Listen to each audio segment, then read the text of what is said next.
Selamat datang di Berita Kilat dari Radio Tempur.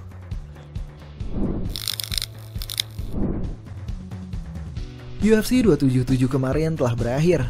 UFC berangkat berikutnya adalah UFC 278 yang mempertemukan Kamaru Usman untuk kedua kalinya melawan Leon Edwards dalam perebutan sabuk juara UFC welterweight. Dan dalam Berita Kilat kita hari ini, mari kita bahas sedikit sajian utama dalam UFC berangkat tersebut.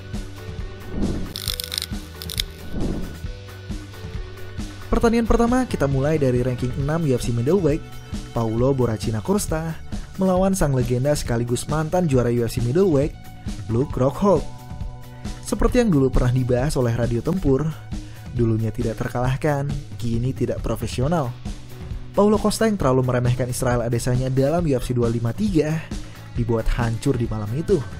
Tidak hanya rekor sempurnanya saja yang direnggut oleh Israel, namun Costa juga dipermalukan melalui kekalahan TKO. Dengan emosi yang menggebu-gebu, Paulo Costa berusaha menjajaki ranking untuk bisa kembali bertanding melawan Israel. Paulo Costa kembali dengan melawan ranking 5 Marvin Vettori. Pertandingan mereka digelar dalam UFC Vegas 41 Costa vs Vettori 23 Oktober 2021. Dan konyolnya, duel yang seharusnya merupakan duel perebutan ranking UFC middleweight ini berubah menjadi duel light heavyweight. Semua karena Costa kelebihan berat badan. Parahnya lagi, Costa bahkan seolah tidak berusaha menurunkan berat badannya. Untungnya, Vettori yang berjiwa ksatria menghubungi UFC agar tidak membatalkan event ini. Vettori memberikan solusi pada UFC agar menggelar pertandingan ini di kelas light heavyweight saja. Sayangnya, meski semua hal sudah menuruti kemauan Costa, ia masih kalah dalam pertandingan itu. Di sisi lain, sang legenda Luke Rockhold yang sempat menghilang usai debut light heavyweight-nya dihancurkan oleh legendary police power Jan Blachowicz, mencoba kembali ke kelas kejayaannya dulu. Ia merasa risih dengan UFC middleweight yang terus stagnan karena kerajaan Israel. Luke merasa ia memiliki apa yang dibutuhkan untuk bisa menumbangkan Israel dari tahtanya. Secara matchup sendiri, gue setuju dengan ucapan Luke Rockhold. Postur tubuh, kecepatan, dan kemampuan strikingnya, terutama tendangannya yang cantik, tentu bisa menjadi matchup yang menarik terhadap Israel. Namun pertanyaannya, apakah bisa dia melewati Costa? Dari matchup ini, siapa yang brother sekalian pegang?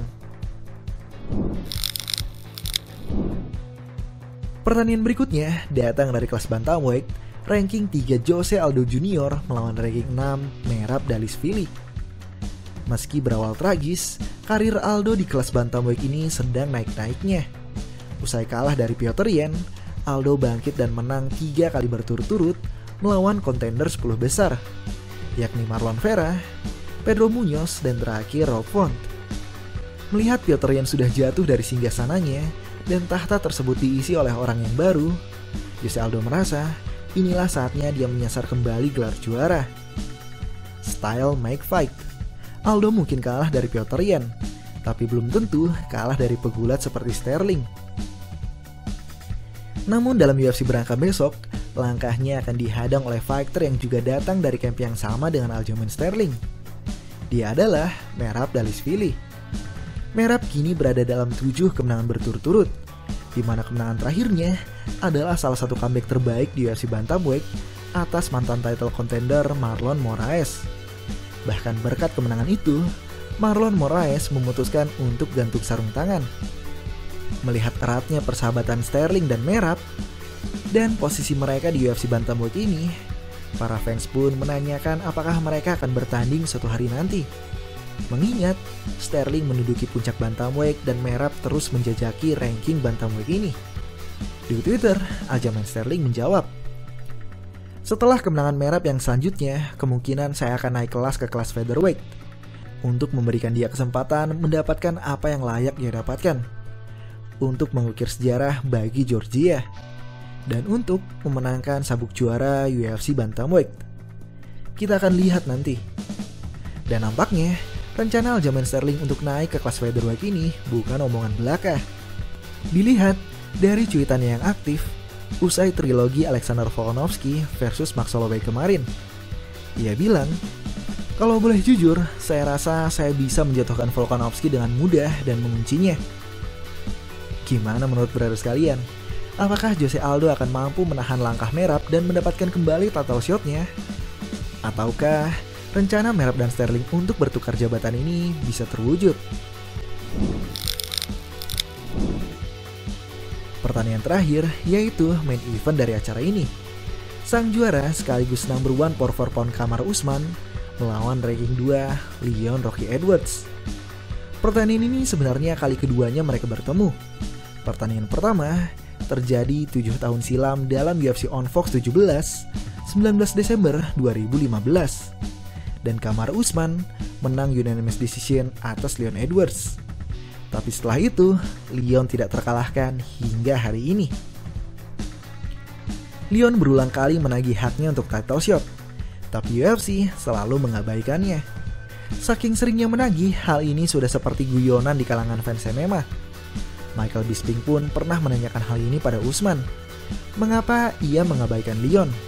Karena Bisping pun tentu ingin melihat saudara sebangsanya menjadi juara UFC. Dan Usman menjelaskannya dengan sangat profesional. Ia bilang, betapapun kerasnya kita bertanding, olahraga ini adalah bisnis. Jadi saya menganggap lawan saya adalah rekan bisnis. Tentu saya tidak akan setuju jika hanya saya yang mampu menjual pertandingan. Saya butuh partner saya juga ikut menarik perhatian publik. Agar pada akhirnya nanti, kita bisa membawa uang banyak untuk keluarga kita masing-masing. Itulah mengapa Usman senang sekali dengan Colby. Selain respect padanya sebagai seorang petarung, Colby adalah rajanya menjual pertandingan. Pertandingan mereka akan secara detail kita bahas dalam video Fight Week nanti. Mengingat, Radio Tempur udah lama banget nih gak bikin video Fight Week. Demikian berita kilat hari ini. Sampai bertemu di video selanjutnya. Terima kasih.